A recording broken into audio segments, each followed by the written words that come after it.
అందరికీ నమస్కారం. నేను డాక్టర్ రాజలక్ష్మి సిరిగినేడి, రాష్ట్ర మహిళా కమిషన్ మాజీ సభ్యురాల్ని మరియు పశ్చిమ గోదావరి జిల్లా మహిళా అధ్యక్షురాల్ని.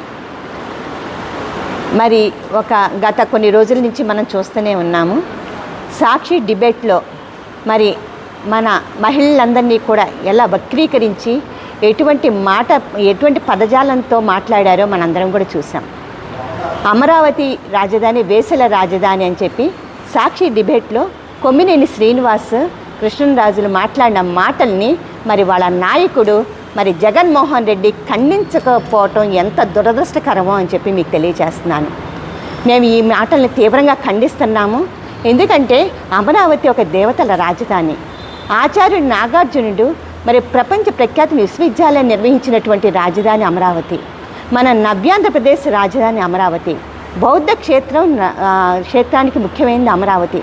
అటువంటి అమరావతిని ఈ రోజున తమకు ఇష్టం వచ్చిన మాటలతో ఇష్టం వచ్చిన మహిళల్ని ఎంత ఇదిగా కించపరుస్తున్నట్టు మాట్లాడుతున్నారు అంటే సభ్య సమాజం తలవంచుకోవాల్సిన పరిస్థితి ఏర్పడింది. ఈ రోజున మనకు అందరికీ ఒకటే చెప్తున్నామండి.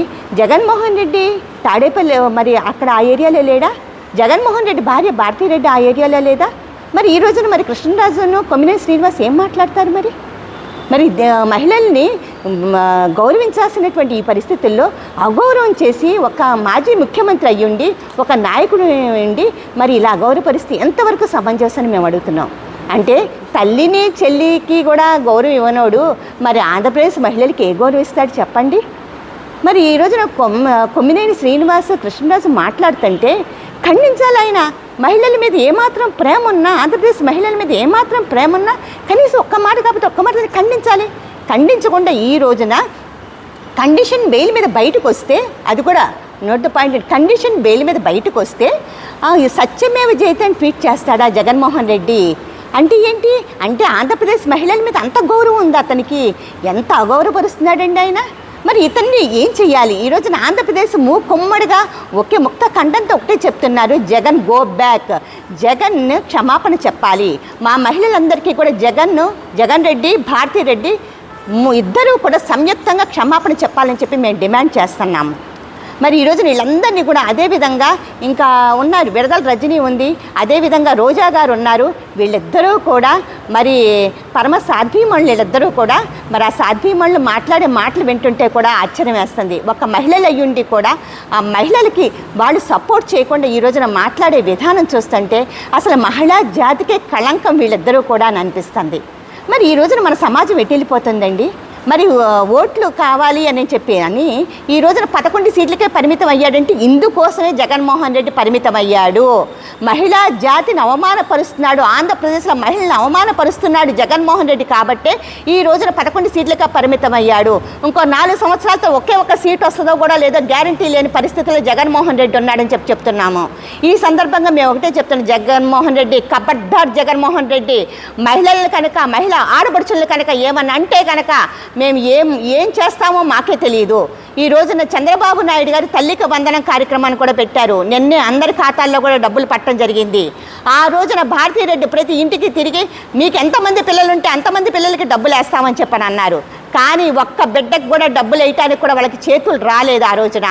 ఈ రోజున ఒక్కరు కాదు, ఇద్దరు కాదు, ముగ్గురు కాదు, 4 పిల్లలు ఉన్నా కూడా వాళ్ళకి డబ్బులు వేయటం, ఖాతాలో డబ్బులు వేయటం జరుగుతుంది.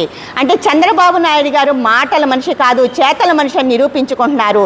ఈ రోజున కూటమి నాయకులు చంద్రబాబు నాయుడు గారు, పవన్ కళ్యాణ్ గారు, మరి మోడీ గారు, నారా లోకేష్ గారు వీరందరూ కలిసి మరి నవ్యాంధ్రప్రదేశ్ చేసే దిశగా ముందుకు వెళ్ళటం జరుగుతుంది.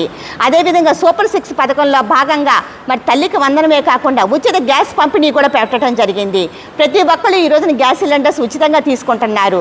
అదేవిధంగా ఉచిత బస్సు ప్రయాణం కూడా పెట్టడం జరుగుతుంది.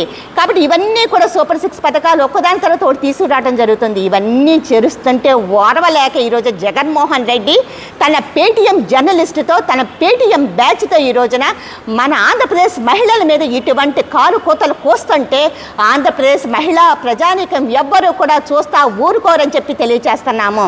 జగన్మోహన్ రెడ్డి మీ కళ్ళు పచ్చగా ఉండుంటాయి, అందుకే మీకు అంత పచ్చగానే కనిపిస్తుంది. మీ కళ్ళు సరి చేసుకోండి. మీ నోరు సరిగ్గా పెట్టుకోండి. మీ కార్యకర్తలకు చెప్పండి నోరు సరిగ్గా మాట్లాడటం చేసుకోమని. అదేవిధంగా సజ్జల రామకృష్ణారెడ్డి మీకు కూడా వార్నింగ్ ఇస్తున్నాము. సంకర జాతి అంటామా మమ్మల్ని? ఏ మహిళా జాతి? మాకు అన్యాయం జరిగితే కానీ మేము బయటకు వచ్చి మాట్లాడతాము. మా నాయకుడు మాకు సంస్కారం నేర్పించారు, ఆ సంస్కారం ద్వారా మేము వస్తున్నాము. మా చంద్రబాబు నాయుడు గారు, పవన్ కళ్యాణ్ గారు మాకు సంస్కారం నేర్పించారు కాబట్టి ఎంతవరకు మాట్లాడాలి మేము అంతవరకు మాట్లాడుతున్నాము. అదేవిధంగా మరి ఈరోజు సంకర జాతి అంటావు. నీ తల్లి కడుపు నుంచి వచ్చావు, మేము కూడా క్వశ్చన్ చేయొచ్చు, మేము క్వశ్చన్ చెయ్యము. నువ్వు ఒక సంకర జాతి వాడేవని మేము కూడా అనొచ్చు, కానీ మేము అనము. అలాగే నీ జాతి మొత్తం సంకర జాతి అనొచ్చు, కానీ మేము అనం. కానీ మేము పద్ధతిగా మాట్లాడటం మొదలు పెట్టాము. మేము చాలా పద్ధతిగా మాట్లాడతాము. మీరు మీ పేటీఎం బ్యాచ్తో మీరు ఎంతవరకు నోరు మెదపకుండా నోరు కట్టడి చేసుకొని మాట్లాడితే చాలా బాగుంటుంది.